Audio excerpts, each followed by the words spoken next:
Hello players, and we have breaking news. Today I wanted to talk about current events in Russia as a group called the Prigozhin/Wagner Group is stirring up a possible coup and civil war. Currently there is reported 50,000 mercenaries and former allies of Putin who have taken arms against the Russian president as planes, armored vehicles, tanks, and etc. fill the streets around Moscow.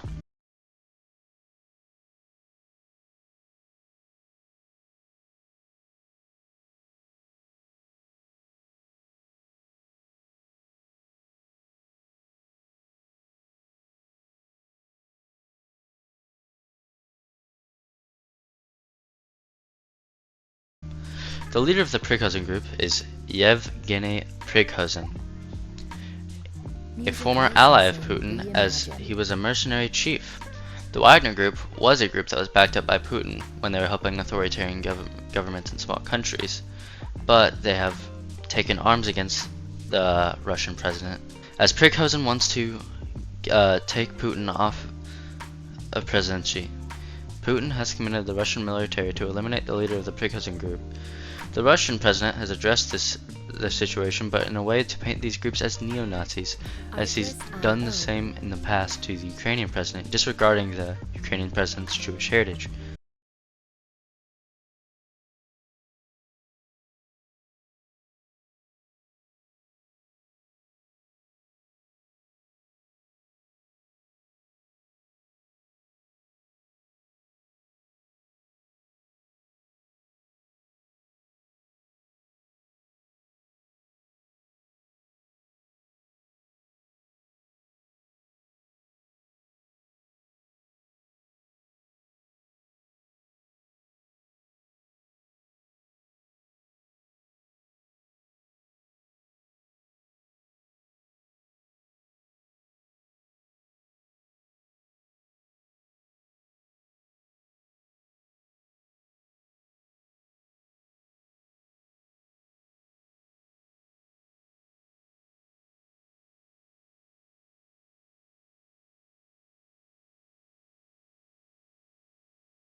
In the address, he attempts to rally the citizens of Russia and scare the Wagner Group as he references unescapable punishment. This seems like an attempt to avoid a civil war, but some of his words may bite him, as he may have compared this to the coup in 1917, the event called Red October. I feel like this is, in a way, is comparing himself to the Russian Tsar, who was overthrown, being one of the last nations to actually get rid of their king, and could possibly be seen as an improvement to Russia. As this is also interesting, as one of the many reasons they overthrew the Tsar was a lack of progress in World War I, a war which they weren't getting very far and seen as pointless war. This is comparable to the Ukrainian war. Oligarchs of Russia fled Moscow, with many reported private jets have left Moscow and landed in Turkey, and it's possible that Putin's jet has picked him up and he has fled Moscow and landed in Baku. Of course, we do not know if he has fled Moscow, but there's a real possibility that he has. This is also supported by Leonid Nevzlin, a seemingly former Russian oligarch. As he said, his closest friends and associates also flew there. The dictator is in a panic. Additional troops advanced towards Valdai to protect it. The only reported foreign aid that is being received is the RSS, the Rashtriya Swayamsevak Sangh, an Indian right-wing Hindu nationalist volunteer paramilitary organization, and the president of Uganda's son, Muhoozi Kainerugaba, has said they will send soldiers to Moscow to defend Putin if need be. And finally, it seems like Turkey is providing the aid to Russia, housing many of the fleeing oligarchs supposedly, as the president of Turkey, Erdogan, has said Turkey is ready to contribute to the settlement of the situation in Russia. I believe this situation is interesting, as it is possible that the president of Russia, Putin, may be overthrown. But I don't know if this is for the better. I don't like Putin, but I don't know how much better Prigozhin can be, given they are pretty much cut from the same cloth. It's like having a poison you know is really bad for you, then being given another poison you know is probably bad for you, but you don't know if it's better or worse. You have to drink one. I believe strategically wise, this was a good time to strike, as Russia is already fighting a war externally, and now they're going to fight a war internally, which will be most likely devastating. The people of Russia have been unhappy for a long time under Putin's reign and have been denied their freedom, so I believe getting supporters for this won't be that hard. Interestingly enough, this is shortly after one of the biggest mercenaries, the Merchant of Death, otherwise known as Victor Bout, was traded in for a female basketball player who was held prisoner in Russia for weed. That is it for today, as we wait for more info on what Prigozhin wants. The best guess, and most likely reason, is that Prigozhin is only accountable to Vladimir Putin, and it is basically his only rival to complete control. Thanks players, and see you next time. If you liked the video, please like, subscribe, comment, and if you have something to say, comment it. And have a nice day.